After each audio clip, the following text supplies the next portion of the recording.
Aru, buddy. Aru. Yeah. Yeah. Double for you. Where's your medal? All yours are at home hanging on your medal? There was too much. I would like been weighted down coming to work. Yeah. Yeah. 2 medals, 1 day. Earned. 2 medals, 1 day. Stolen valor. Stolen valor. Like they're just handing fucking medal. They're just handing shit out at the finish line. Here, hey, you get a medal. You get a medal. What race did you finish? Here, have them all. Those of you that know Josh or want to know Josh better, he absolutely loves medals. I'm a medal whore. He's a medal whore. Hard. Actually, it's not as bad as it used to be, but I got an extra medal for the Spartan race that we did on Sunday, and now he's jelly. How'd you get an extra medal? You miss all the shots you don't take. Okay. Yep. All right. Episode 50. Woo. The Redline family. Am I supposed to be the 0 or am I supposed to be the 5? Woo. Yeah. Let's zoom in. Extreme close up. Congratulations, buddy. Cute balloons, Kayla. 50 episodes. Dude, I was watching last week's episode and Kayla's getting better. So we're changing some light around. Hopefully it looks better. I was like shiny as shit. Like I'm really shiny so I'm going to just let my hair grow out a little bit more. Maybe it'll keep some of that shine off. And you told, or we decided that there's like a dress code, right, to these. Well, there's always been a uniform. Right, a uniform. It's a Redline black, okay? So I decided to rock my medals so that I had some kind of creativity inside my outfit. And it was really just to keep people from thinking you wore the same shirt for 3 weeks straight. Right. So Kayla's getting better. We're celebrating 50. She's going to put a big 50 exploding in front of us. That was cool. I did that on the last one. I'm like, this. She's like, I had to figure out how to do that. But she did a good job. That's all right, though. It was good. All right. So, I wasn't expecting. I don't know what we're going to talk about. All right.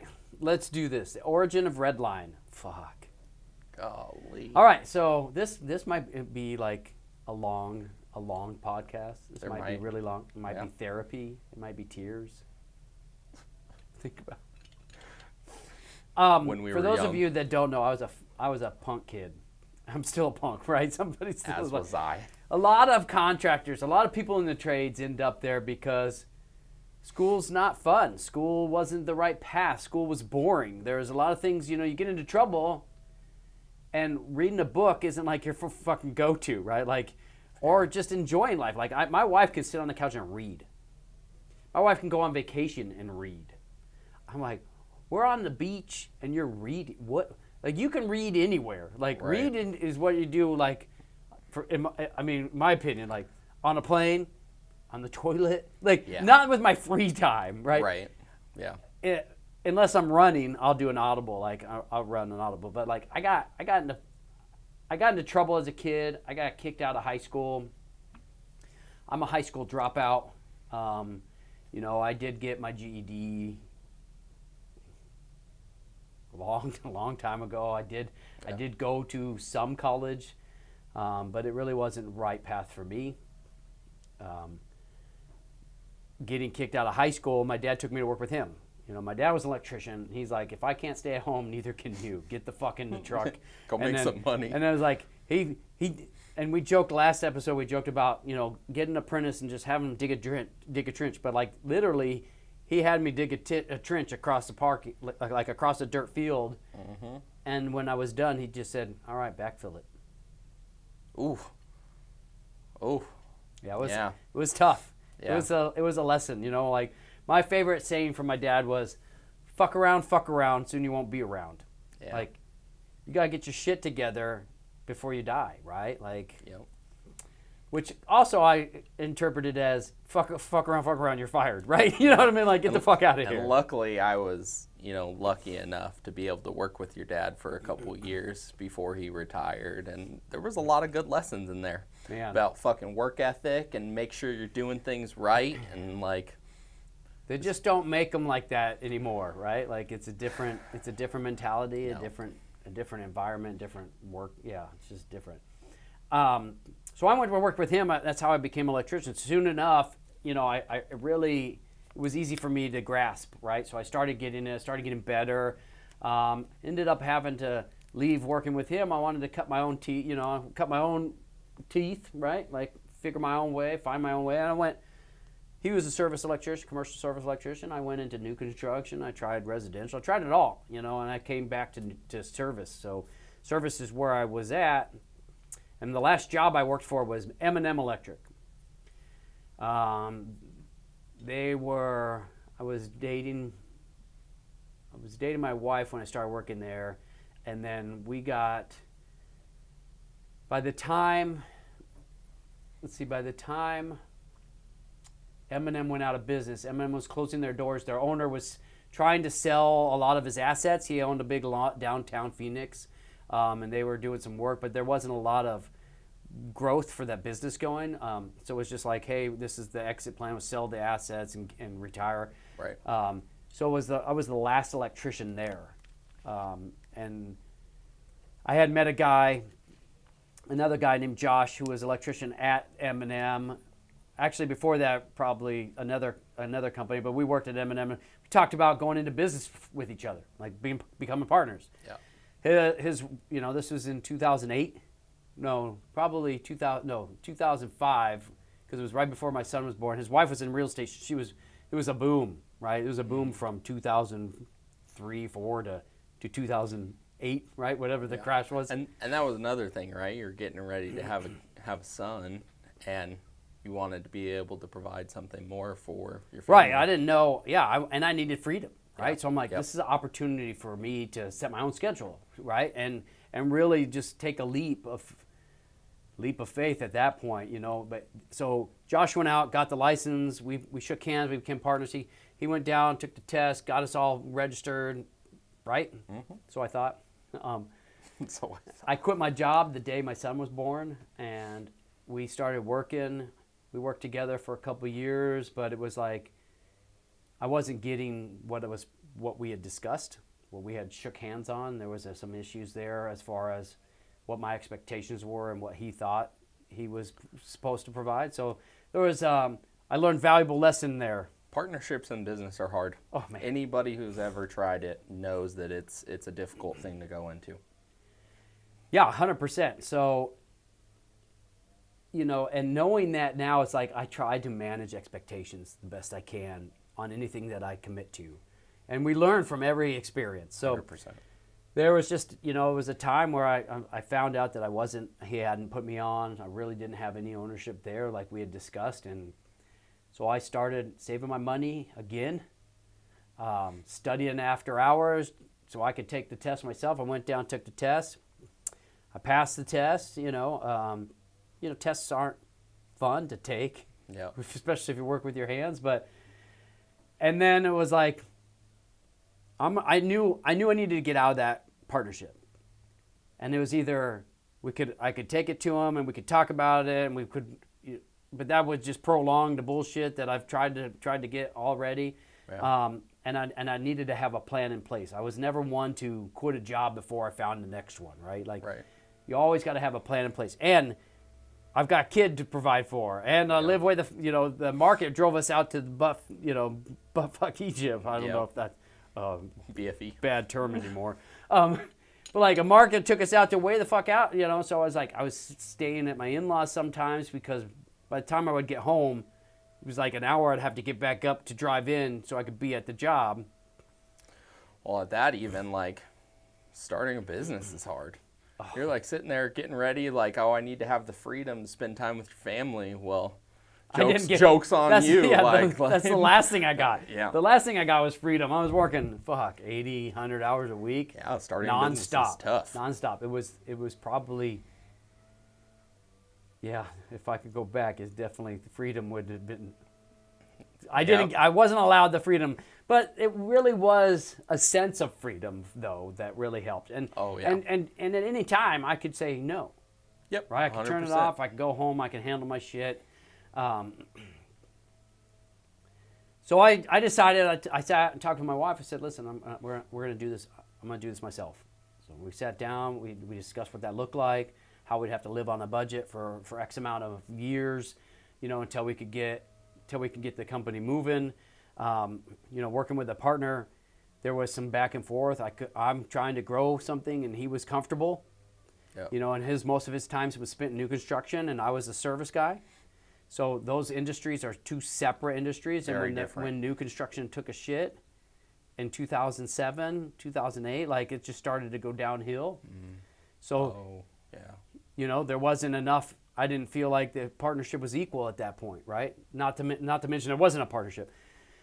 So I decided to go out on my own. I'm like, all right, great. What am I going to call it? What am I going to call it? What are we going to call this company? Right. I couldn't figure it out. So I just brainstormed. What's on the next slide? Am I going in the right direction? Oh, that's a big jump. So, okay, we're going to talk from 2009 to 2021. All right. You're still on, we're not even brainstorm, right? So I brainstormed the shit out of it all, right? Like, just wrote a bunch of names, crossed them all down, and got down to Roadrunner. I wanted to be Roadrunner Electric. Yeah. I'm like, I thought I needed a mascot. I'm fast. Like, I need a mascot. I need to say, I want to be like service guy. I want to be 24-hour service, emergency service, fast response. Mm-hmm. Roadrunner was perfect. Well, Roadrunner Electric was taken at the time. I don't think it's taken now. It's open. Maybe we should scoop it up, just in case. We're working, although come full circle, right? 2023, we're working on a new mascot for us. It's Red. He's right here. Kayla will handle the rest. It was taken, so I was like, fuck, I had to do it all over again. We just came back to like Redline, like a speedometer. Mm-hmm. Redline. A tachometer? Yeah. Tachometer. Like, yep. I wanted something that fast. So Redline stuck, and we started with Redline Electric. Here's the logo. Anytime I do this, Kayla has to do something just fancy. Just throw something in. Yep. Oh, coo. Oh, Red, you're so cute. You're so cute. Make that happen. She's like, great. She's like, fuck you, Josh. So Redline, we started at Redline Electric, and that, and I showed up. I got my business. I got all there. I showed up in my partner's house, and on a Sunday, knocked on the door and said, "Sorry, Josh. Call me if you need an electrician." And that was it. He didn't have a heads up. He didn't have, I'm sure his wife was upset. Actually, I know she was upset. I'm sure he was upset. But, when you're making a decision for yourself, it's for you. It's for you only, right? Like, I built the business to provide for me and my family. And if it's going to help me provide for other people, but not get in the way of my goals, then by all means, let's get some more people on board, right? Like, yep. we have to have, that's why we have to align ourselves with our values and the things that we want, because if we're trying to get to somewhere different than each other, it's not going to work. Because bottom line is, I sacrificed everything I had for this company. So much so that, I didn't get paid for a lot of different times. My wife were living on rice and beans when some of my top technicians were making more money than I was. Right. That's the sacrifice that it takes to build something great, and that some guys aren't willing to risk. Yep. Right. So they're out there, they're wondering why they can't get ahead. It's the risk, right? It's the risk and having to work 60, 70 hours a week to potentially build something and be on rice and beans. Right. There's a lot in there, right? And it's hard for people, I've had people work for me that are like, hey, we need to hire X so we can get to the next level. But in order to hire X, we got to pay them more than all of us are getting paid. And there are people that can't get behind that. They can't get behind of investing in something to reap the benefits of that in the future, which always comes back to, are you sacrificing your long-term goals for short-term wins, right? Like, your long-term goals, you have to be diligent on what you're heading to long-term. Like, we did an experiment with our kids. I saw, it's like, I'll give you 1 cookie today, or I'll give you 2 cookies tomorrow. I have one kid that's like, give me that cookie today, and the other one's like, I'll wait. But the kid that ate the cookie today got mad tomorrow when he sees the other one getting 2 cookies, right? Like, so you can't give up on your long-term goals for instant gratification. You'll never get to where you're trying to go. I'm gonna use that. Yeah, I want to use that. See what happens. Listen, there are different types of people. They're like, some I can wait. Someone's like, no, I'll take it now. Yeah. Boop boop boop. I'm not even. How long are we doing? I'm not even in this episode yet. Like, we're at 2009. Yep. So that was what, 14 years ago? Yeah. 2 years. Then, 2 years later, 2 years after 2009, I joined the team. I came in as an apprentice, and went in. We met at your house at the time. No. Our office was your house until probably like 6 months, a year after I started. We got a delivery. We were doing a job for Fry's grocery stores. Yep. And we got a delivery of 1 billion pallets to your house. They're all in the driveway and everything like that. And that was pretty much the day you realized that we needed to have some kind of shop. I think my wife realized that. She realized it for you? She called me up and goes, hey, Josh, the neighbors are out watching this semi back up to our house. What's going on? And I'm like, oh, shit. They're delivering those things to my house? Like, right. I thought they were going to hold those fixtures. That particular job, Fry's grocery store, bought all the fixtures. We were just supposed to house them and then go and install them everywhere. Big retrofit. We had a current customer at the time, Cutler Commercial, which we still do work with. I called Greg Nelson. I'm like, Greg, I need some place to store these 30 pallets of light fixtures. I got to get them out of here. And he had a spot that wasn't too far that we moved him into, and then eventually that became our office. Yeah, we stayed. It's like one little step, one situation led to something. It's like, at one point, I didn't know if I could afford an office, right? And then we start to just get that in the routine, and it just one thing left to another, and then we had an office. Now we need a girl to answer the phones, and now we need all these things. So just kind of scaled from there. 2021, really, this inside our industry is an outlet for me to vent, an outlet for us to vent. Yeah. Just chat about the things we've been through inside of business and the things that we believe inside of industry, construction industry, or just, the industry of having to run a business, right? Because we're over here running a business. There's a lot of business owners out there that go through the same kind of stuff that we do. Hopefully, we can give you some kind of insight on the things that we've done to alleviate some of those issues inside of our business, and hopefully that helps somebody. Hopefully we're helping somebody out there. Well, somebody's watching this that works for somebody else, and one, they don't want to anymore. They've thought about starting their own business. How do you do it? You just do it, right? So in my mind, there are 3 types of people, and I hope I don't fuck this up, right? Like, there takes a certain individual to be a visionary and to just risk it all. But then it takes another individual that can actually take that vision and make it happen, right? Like, and you can share those traits, right? Like, but not necessarily have to have all of your skin in the game, right? And then there's worker bees, and then there are people that, I guess there's a lot of different types of people, but we have people that work in their box. They don't want to do anything more. Yep. And I had made the mistake years ago, since I wanted to be the boss, I wanted everything. I thought everybody else wanted the same thing. I thought everybody else wanted to lead. Yep. So I was pushing people to lead that didn't want to, and then I had people quit. I said, Josh, that's too much. I don't want to do that. I want to come to work. I want to do my job inside my box, and then I want to clock out and go home. Yep. And that's fucking foreign to me. Yep. I was like, what? I'm trying to sell the opportunity. As a business, you have to have those people. 100%. Because there's only 100%. so much place, like only so many people can move up and grow and be a manager or end up running a certain department or anything like that. So if you have all your employees, every single one of them wants to grow and wants to be the CEO or the COO or CFO, whoever it is, then it's not going to work. Somebody, most of your staff is going to be disappointed and are going to turn out disgruntled. So you want the person that loves doing what they're doing a good job, and they want to come to work every day and sit in their box and just do a great job at that. You need so many of those people.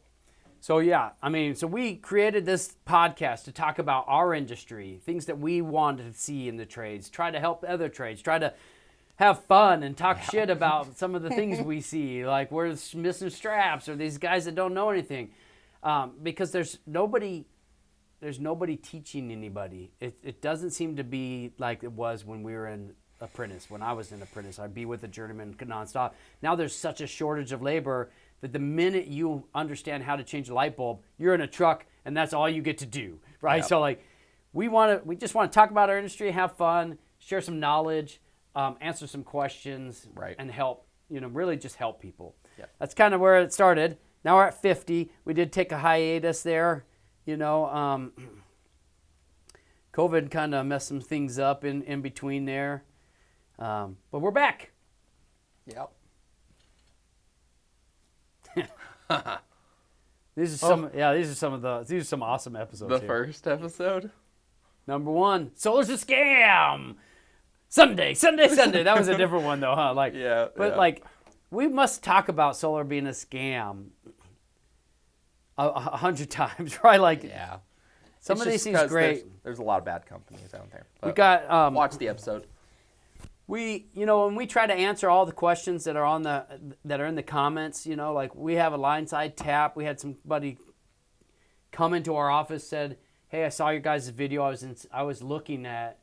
He was in solar. He's like, I'm selling solar for a company that's not really an electrical contractor, so they're doing it illegally without a license. But he's like, and I'm trying to explain line side tap to a customer, and I found your guys' video. So he's like, I want to be involved with a company that knows how to do what we're selling. Yep. Which is why the RC puts those things in place. Like, you have to know what you're selling because that protects the consumer. Yeah, these are great. Cool. Setting goals like a pro. Maybe I should read that one again. Maybe I should watch that one again. Right. These are funny. I watch some of them every once in a while just to watch them. I think you wore those glasses last episode. Yeah. What's that? Fun stuff.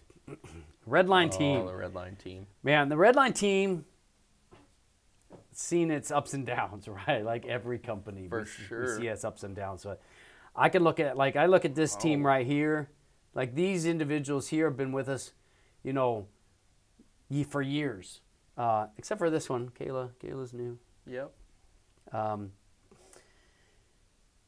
lot of good people in that picture.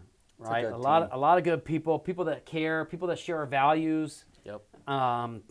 People that really want our clients to experience this, success, satisfaction. We all want the same thing. We want the same thing as you guys want. We want the same thing as our clients want. We want success, right? We're not in this to rip people off. We're not in this to take advantage of people. I say this all the time. I'm not in it for the steak dinner. I want peanut butter and jellies forever. Right? I need to provide for my family. Everybody on this board needs to provide for theirs. And we're providing a service to our customers, right? A need that our customers need, and we're providing that service for them. And everybody on our team understands that that's what we're doing. We're doing it for our customers. We're trying to do the best jobs that we can do for our customers so that we can provide for our families. And we all have lives to live. Yep. Right? We all have things that happen. So pushing in the right direction, number 1. So you got to go back to setting goals like a pro. Like, that'll help.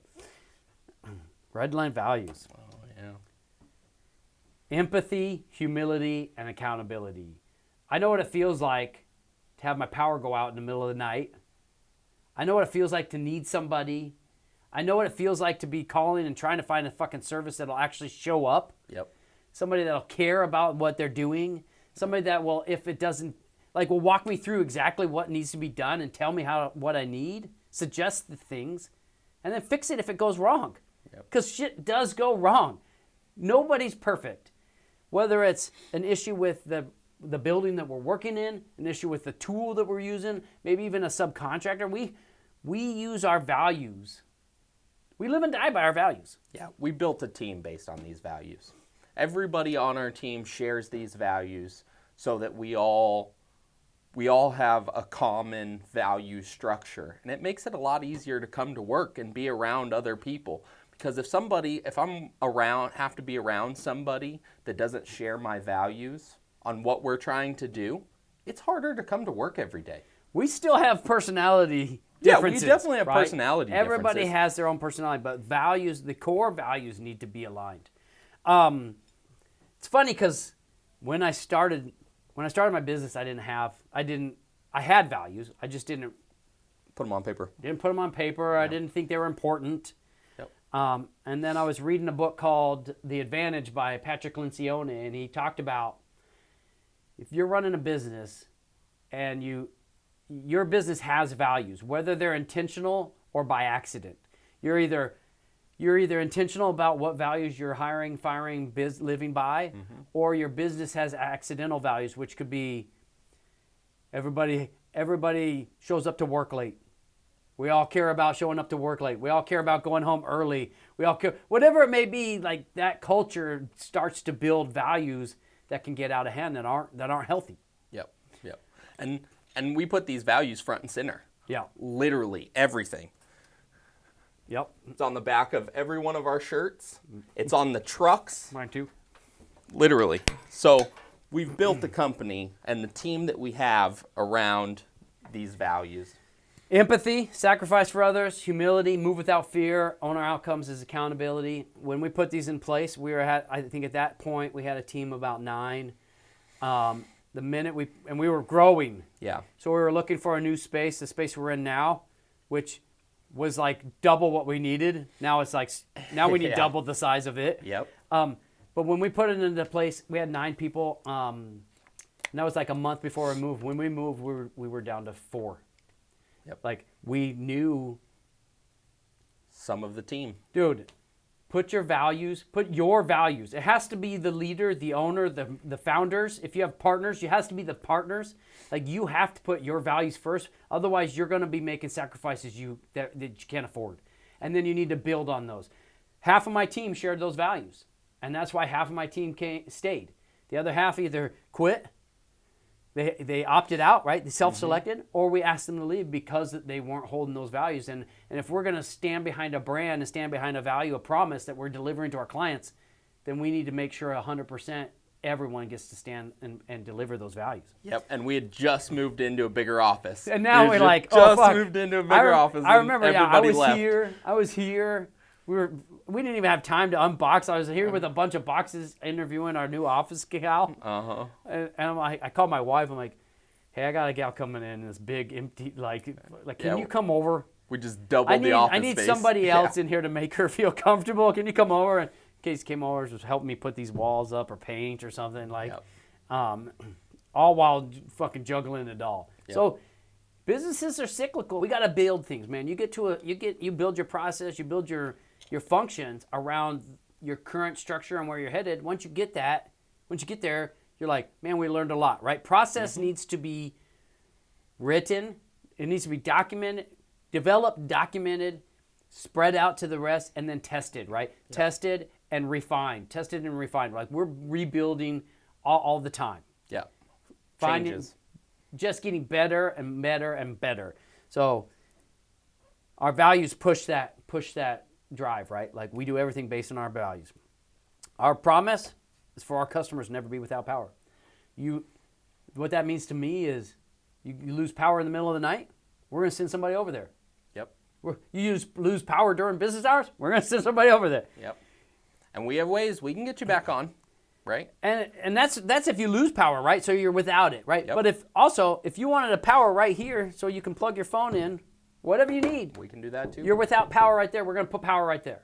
Wherever you need power, we want you to have it, right? So our commitments are never be without power. That's the biggest commitment we have. And then on the solar side, we say solar for savings. Yep. We used to say solar for every roof, but we realized that Some roofs don't deserve solar. Some roofs it's harder, and that was kind of based around the utility, right? It's like shade, structure. We want to put solar on every roof, right? But sometimes it just doesn't make sense. So that's when it changed, to make sure that when we put solar on someone's house, that it's doing what we told them it's going to do, and it's going to save them some money as well on their electric bills. Or it's got a payback, or potentially help save our environment. It's both. All right, 50 episodes. I think we're at 7,000 plus subscribers. We want to do a giveaway. We want to thank you guys. We want to give you an opportunity so we can give you something cool. We're going to give away electrician's tools. What that means is we're going to give away a 1/2-inch bender. That's like the signature tool of an electrician is a bender. It's like, it's hard, Bending like conduit. the plumber's got the wrench. The data guy's got electrician's phone number. Electricians have a bender. I didn't want to bring it in here and swing it around. That's fine. We're going to give away 11-in-1. That's one of my favorite tools, 11-in-1, a pair of dikes, and a pair of strippers. So what we want you to do is like, comment, and subscribe. That's your chance to get in for the drawing, and we'll ship that shit anywhere. I don't care where you live, as long as the post office will take it. We'll take it over there. I'm not gonna drop I'm not gonna drop it from a helicopter if you live in somewhere. I guess why would you be watching this if you don't have Listen, we appreciate you guys following us. We appreciate you watching. If you have any questions regarding anything we talked about, put them in the comments. I'll get to them as soon as I can. Yep. See ya, bud. Have a good one. See ya, guys. Bud. Thanks for watching.